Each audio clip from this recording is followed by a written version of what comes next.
You know, it's funny when you see all these entrepreneurial sales bro culture, everyone talks about discipline, hard work, and taking risk. If that's the case, why is everybody buying leads? I would argue it's more lazy to just buy leads because you'd rather not spend the time, effort, and energy to figure out how to own your marketing and subsequently your own business. Because objectively speaking, we can all agree self-generating your own leads is way better by every metric. We know this. Every successful business self-generates their own leads, but it requires more effort. It requires more thinking, certainly more responsibility. And you definitely need to be a little bit more adaptable, right? Your ads might get rejected, your account might get shut down. Meta's new anti-discriminatory laws might affect some of the creatives that you can run and some of the back-end settings as it did a couple months ago. But what are you going to do when obstacles like that come up? Just quit?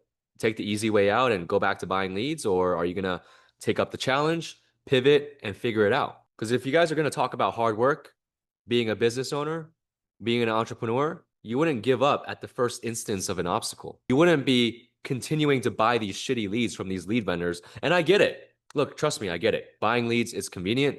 You don't have to think. It's less responsibility. But why do most people work 9 to 5s, even though they know that going into business for themselves can be way more fruitful for them in the long run? Because they don't want to deal with the challenges. They don't want to have to think. They don't want to have to do more work, take on more responsibility, and deal with the ups and downs. But there's a price that you have to pay for that. And when you buy leads, literally, but also you get shittier quality leads, way less consistency. And you know what the funny thing is? Both paths are hard. Buying leads is expensive. You deal with shit quality and inconsistency. That's pretty hard. Owning your own marketing requires more work, more thinking, more responsibility. That's hard too. So choose your hard.